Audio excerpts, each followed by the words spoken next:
हे भगवान, आज mother's day था, पूरा दिन निकल गया, मुझे तो याद भी नहीं रहा। और इस मोबाइल की बैटरी भी डाउन हो गई, करूँ तो क्या करूँ?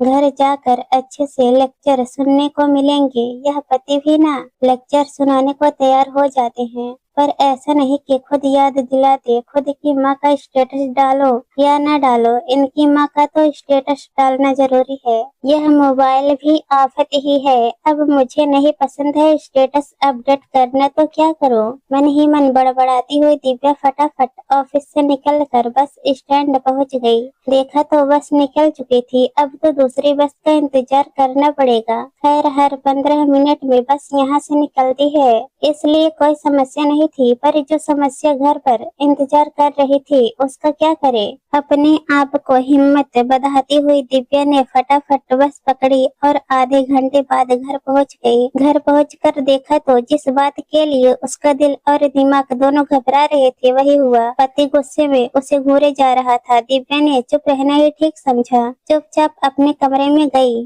अपना बैग सही जगह पर रखा, हाथ मुंह धोकर कपड़े चेंज कर रसोई में आ गई। पर पति से किसी बारे में कोई बात नहीं की। आखिर कौन शांत पड़ी नदी में कंकर फेंके? अगर कंकर फेंके भी तो पानी उसी के ऊपर आकर गिरेगा, इसलिए चुपचाप खाने की तैयारी करने लगी। पीछे से पति आकाश भी रसोई में आ गए, पर उन्हें देखकर भी अनदेखा कर दिया। दिव्या अपने काम में लगी रही। तुम्हें कुछ याद रहता है या नहीं?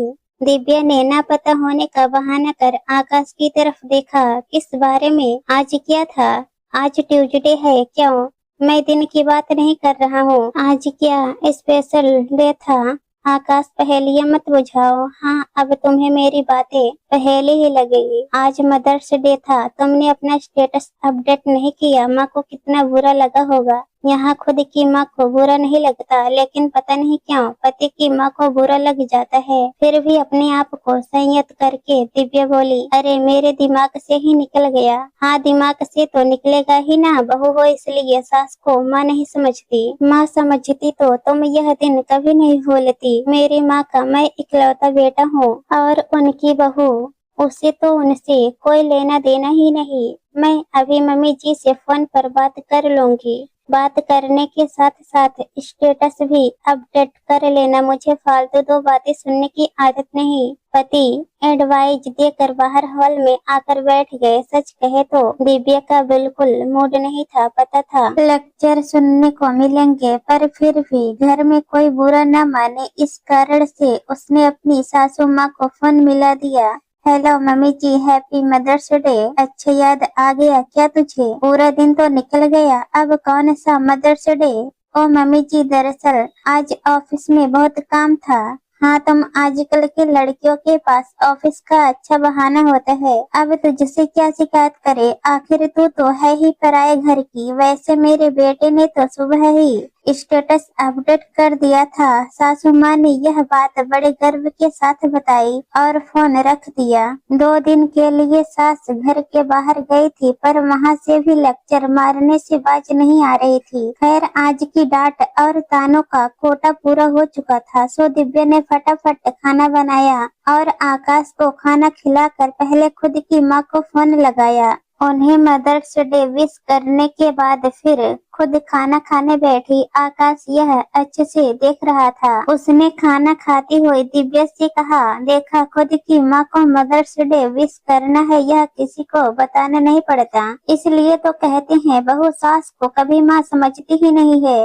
खाना खाती हुई दिव्या के हाथ वहीं रुक गए। जब से घर आई है तब से कई बार यह बात सुन चुकी थी। सुन सुन कर उसका दिमाग खराब हो रहा था, पर आकाश बोलने से बाज नहीं आ रहा था। 2 दिन बाद सासू माँ भी घर आ गई, पर शायद अभी भी इस बात से नाराज थी, इसलिए ढंग से बात नहीं कर रही थी। और यह बात तब साफ हो गई जब शाम को आकाश ने कहा, 2 दिन बाद मम्मी का बर्थडे है, मगर मदर्स डे की तरह भूल मत जाना। मम्मी की सभी फ्रेंड्स आ रही हैं, तो कुछ अच्छा सा कर लेना। खैर 2 दिन बाद जब सासू माँ का बर्थडे आया तो दिव्या ने सुबह सुबह ही स्टेटस अपडेट कर दिया और अपने रेगुलर कामों में लग गई। हर साल दिव्या सासू माँ के बर्थडे पर छुट्टी लेती थी और पूरा बर्थडे प्लान करती थी। उस दिन उसके पास करने के लिए बहुत काम होता था, पर इस बार दिव्या अपना रोजमर्रा का काम कर फटाफट तैयार होकर ऑफिस के लिए रवाना हो गई। आकाश कमरे के बाहर आया तो उसने कहा, अरे मम्मी, दिव्या कहाँ गई? वह तो तैयार होकर ऑफिस चली गई आज के दिन भी,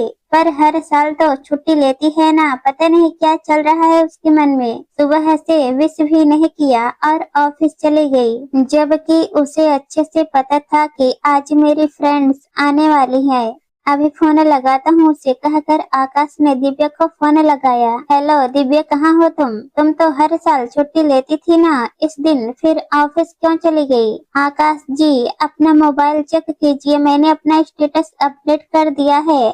तो मेरा काम पूरा हो गया, इसलिए मैं ऑफिस आ गई हूँ। क्या बकवास कर रही हो? तुम्हें पता है ना कि मम्मी की फ्रेंड्स आने वाली हैं, तो उसकी तैयारी कौन करेगा? उनका बेटा है, वही करे। मैं तो बहू हूँ, इसलिए सास को माँ ही नहीं समझती। दिव्या बस करो, मैं अकेले कैसे करूँगा? वैसे ही जैसे मैं अकेले करती थी। एक स्टेटस अपडेट नहीं किया तो आप लोगों ने मुझे 10 बातें सुना दी। यह भी नहीं देखा कि मैं सुबह से शाम तक तुम लोगों के लिए कुछ न कुछ करती रहती हूँ। आपको स्टेटस चाहिए था, मैंने स्टेटस दे दिया। मैंने वही किया जो आप हर साल करते हो। स्टेटस अपडेट करके बस अपनी माँ से प्यार जता देते हो और मम्मी जी खुश हो जाती हैं, जबकि मैं सुबह से शाम तक लगी रहती हूँ, फिर भी किसी को नजर नहीं आता। तो मैंने सोचा अब से स्टेटस अपडेट करके अपनी जिम्मेदारी से बच जाऊं। वैसे भी आप सब कुछ संभाल लेंगे, आखिर आपकी माँ है, इतना तो आप कर ही सकते हैं, कहकर दिव्या ने फोन रख दिया। सासू माँ ने पूछा, क्या हुआ बेटा?